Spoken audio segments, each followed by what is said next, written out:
और अब बात भीषण गर्मी से मचे हाहाकार की करेंगे। प्रदेश में भीषण गर्मी है। जानलेवा गर्मी से फिलहाल राहत की कोई उम्मीद नहीं। गर्मी कई सालों के रिकॉर्ड तोड़ रही है। ये रिपोर्ट देखिए।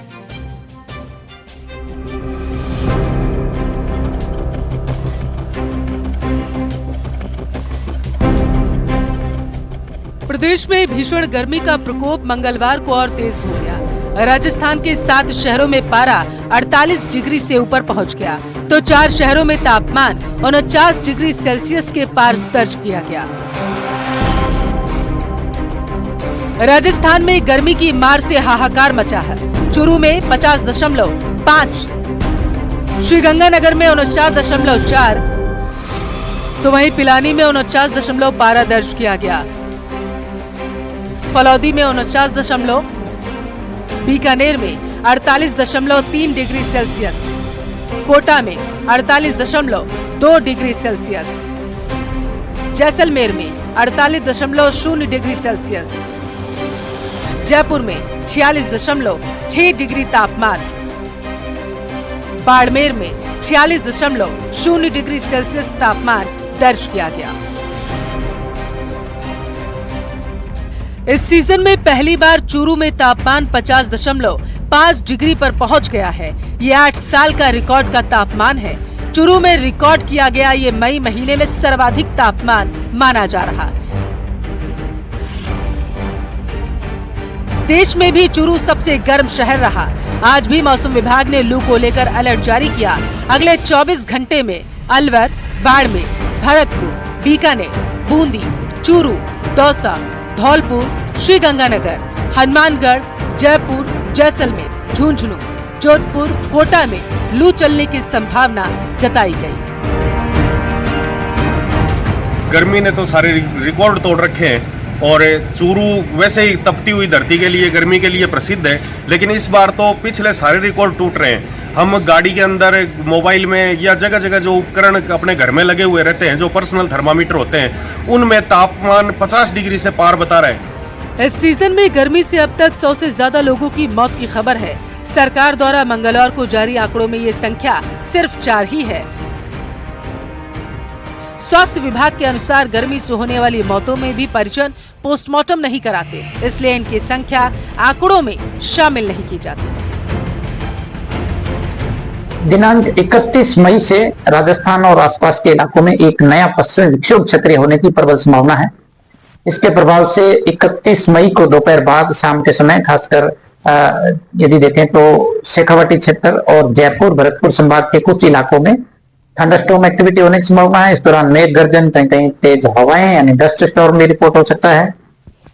आंधी बारिश का जो ये दौर है, ये 1 और 2 जून को भी राजस्थान के कुछ इलाकों में होने की प्रबल संभावना है, खासकर बीकानेर संभाग के इलाके। इसके अलावा शेखावाटी क्षेत्र रहेंगे और जयपुर, भरतपुर संभाग के इलाकों में 1 और 2 जून को भी आंधी बारिश, कहीं कहीं तेज हवाएं जो है वो दर्ज होंगी। हवाओं और खबरों में आगे बढ़ते हुए इंडी गठबंधन के नेताओं की ओर से ईवीएम के नतीजों पर सवाल खड़े किए जाने पर बीजेपी ने कड़ा ऐतराज जताया है। भजनलाल सरकार के मंत्री जोगाराम पटेल, गौतम डक, जवाहर बेढ़म ने विपक्ष पर जोरदार हमला बोलते हुए कहा कि कांग्रेस को आम चुनाव में करारी हार स्पष्ट दिख रही। देखिए, अपनी हार को दूसरे के ऊपर मढ़ने के लिए ये ईवीएम मशीन का दोष देंगे या भाजपा को दोष देंगे कि इलेक्शन कमीशन को प्रभावित करके ईवीएम मशीनों के कोई गड़बड़ी करके भाजपा जीती है। ये हर बार की तरह ईवीएम पे अपनी हार का ठीकरा फोड़ना चाहते हैं, जबकि ईवीएम के लिए हमारे जो मुख्य निर्वाचन आयोग ने अपनी एक कार्यशाला में अच्छी तरह से उसका प्रेजेंटेशन भी दिया, उस दिन सब कुछ बताया था, लेकिन इतने दिनों तक इनको ईवीएम याद नहीं आया। कांग्रेस के लोगों की हताशा है। जब जनता से इनको वोट नहीं मिलता तो ये ईवीएम को कोसने लग जाते हैं। पूरे देश में जिस तरह का माहौल है, राजस्थान में जो चुनाव हुए सब जगह एक ही माहौल था कि अब की बार 400 पार। जनता ने मोदी जी की गारंटी पर भरोसा भी किया और निश्चित रूप से बहुत अच्छे मतदान भी हुए और भारतीय जनता पार्टी की सरकार बनने जा रही है। ये उत्साहजनक वातावरण देश में बना हुआ है। लेकिन विपक्ष अभी से हंगामा करना शुरू कर दिया कि ईवीएम ईवीएम ईवीएम। विपक्ष जहाँ जीतता है वहां तो ईवीएम के बारे में बोलता नहीं है। जयपुर से बड़ी खबर मिल रही है। B2 बाईपास के पास से शख्स को अगवा कर लिया गया। स्क्रैप का काम करने वाले शख्स को अगवा किए जाने की बड़ी सूचना निकलकर सामने आ रही है।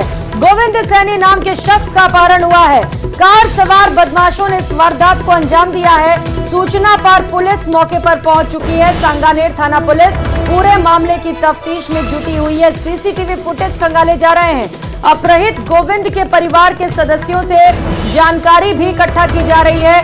पीड़ित का मोबाइल फोन फिलहाल स्विच ऑफ आ रहा है। प्रकरण की जांच पुलिस की ओर से लगातार की जा रही है। बड़ा सवाल यह है कि आखिर कारोबारी का अपहरण किसने किया, इसके पीछे मकसद क्या है और इस वक्त कारोबारी कहां है। स्क्रैप का कारोबार करता था। घर वालों का रो रो कर बुरा हाल है। हालांकि पुलिस ने मामले पर तफ्तीश शुरू कर दी है। घर वालों से पूछताछ भी की जा रही है कि क्या किसी से दुश्मनी थी। इन तमाम बातों को लेकर लगातार सवाल जवाब भी किए जा रहे हैं और इस अपहरण के वारदात के बाद से पूरे क्षेत्र में हड़कंप मचा हुआ है। पुलिस की ओर से कोशिश यही है कि जल्द से जल्द अपहरणकर्ताओं को पकड़ लिया जाए और अपहृत को भी बरामद किया जाए। तो जानकारियां जुटाई जा रही है पुलिस की ओर से। आसपास जो सीसीटीवी कैमरे लगे हैं उनसे फुटेज निकालने की कोशिश, ताकि फुटेज से कुछ मदद मिल सके। ये तस्वीर आपको दिखा रहे हैं, अपहृत गोविंद की ये तस्वीर है और परिवार के सदस्यों का बुरा हाल है। हालांकि पुलिस का कहना है कि जल्द ही गोविंद को ढूंढ लिया जाएगा, परिवार को सौंप दिया जाएगा। पुलिस की ओर से हर संभव कोशिश की जा रही है कि जल्द से जल्द अपहरणकर्ताओं को पकड़ लिया जाए। लेकिन सवाल यही है कि आखिर अपहरणकर्ता कौन है और इस अपहरण के पीछे साजिश क्या है। क्या फिरौती के लिए अपहरण किया गया है, लेकिन अब तक फिरौती के लिए कोई कॉल नहीं पहुंचा है और ऐसे में पुलिस लगातार परिजनों के संपर्क में है, परिजनों से पूछताछ कर रही है। तो इस वक्त ये बड़ी खबर जयपुर से सहयोगी लवली हमारे साथ जुड़ चुके हैं। लवली, क्या अपडेट अपहरण को लेकर?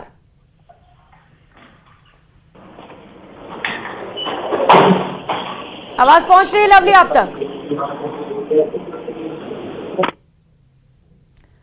आवाज नहीं पहुंच रही है, शायद कोशिश करेंगे बातचीत करने की, लेकिन इस शख्स को